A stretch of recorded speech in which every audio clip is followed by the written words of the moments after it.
Throughout the existence of life, organisms evolve based on their environments. And if Mother Earth deems them not fit, that species dies out. Once a species becomes extinct, they will never come back. But what if they can? This is where de-extinction, otherwise known as resurrection biology, comes into play. Scientists discover that the nucleus of a somatic cell, the cells that make up an organism, are where the information, otherwise known as DNA sequences, are found. The basic idea is to remove the nucleus of a somatic cell from the rest of the cell and insert it into an egg cell that has its original nucleus removed. Since the inserted nucleus is a zygote, having the genes of both father and mother, the egg will begin the process of mitosis. Mitosis is the process of cell division. One cell becomes two through copying of DNA to replicate the cells. After enough copies, the original cell will grow to become the selected organism. During this process, the cells have to live in an environment where it can be safely replicated without worrying about external factors. This can be done through artificial wombs or surrogate mothers. Often, with larger organisms, it can be difficult to create an artificial womb due to its complexity, so many past experiments use surrogate mothers. That is the organism that gives birth to the cloned organism. This process is known as the somatic cell nucleus transfer and includes three parties: the selected organism, which donates the nucleus of a somatic cell, the egg donor, and the surrogate mother. A famous experiment of the somatic cell nucleus transfer is Dolly, the sheep. Carried out by researchers from the Roslin Institute, Dolly was known as the first mammal to be cloned from an adult cell, proving that specialized cells, somatic cells that have special jobs, can be used in cloning. Although the experiment was successful in some ways, Dolly wasn't as healthy as other sheep, living with many health diagnoses and concerns. Another type of de-extinction is known as artificial breeding. It's basically reverse engineering the species. The idea is that if the researcher knows the difference between the selected species and the close descendants, humans could breed or edit the sequence to resemble that of the selected species. In recent years, CRISPR, a naturally existing gene editing system, has been harnessed to artificially change an organism's DNA sequence. Changing the sequence of DNA is essentially changing the blueprints of the proteins that make up the life. Using CRISPR, humans can cut out genes and replace them with desired sequences to change the organisms. The process of artificial breeding is already commonly used. A common example would be dogs. Dogs are descendants of wolves. The reason why the behaviors and traits are so different are because of artificial selection.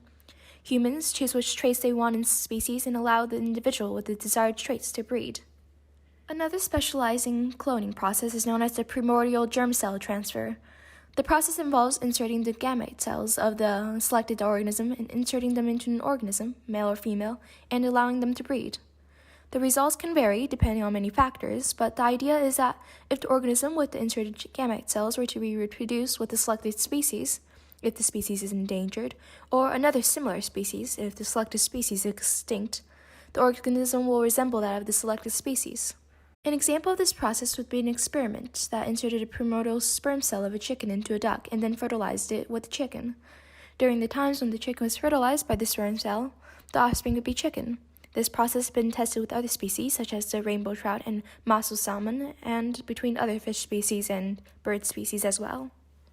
A crucial component of cloning and de-extinction in general is the DNA information. This can come in many forms. If the species is alive, researchers can simply take the nucleus of the cell and use it for the process. But if the species were to be extinct, the process becomes a bit more complicated.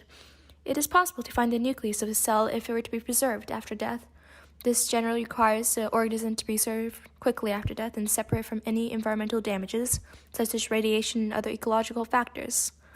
A common belief originated from science fiction is that amber could preserve species, but that is unfortunately untrue due to the nature of amber, which allows for environmental attacks.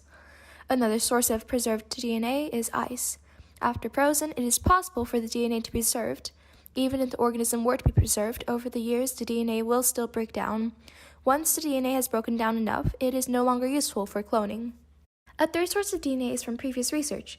Throughout the years, people have tried to map out the DNA of the species, but even now there hasn't been any species that has its DNA completely sequenced.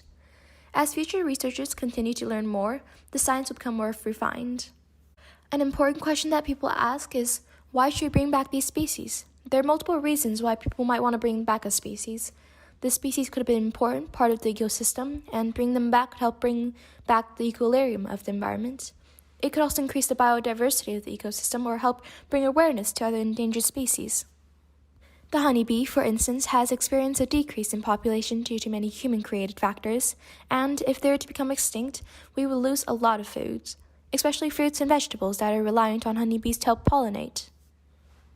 Humans have harmed the environment in more ways than one, polluting the air, water, and earth we live on, building infrastructures that lead to the loss of habitat, and poaching animals for economical benefits.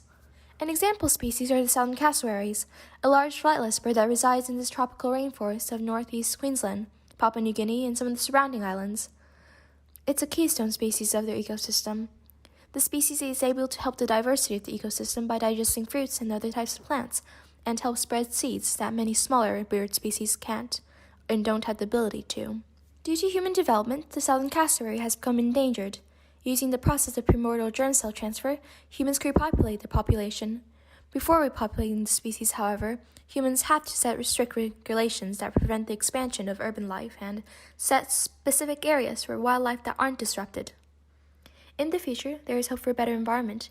Endangered and extinct species don't have to be gone forever, and we could bring back species to help repopulate areas that are experiencing ecological problems.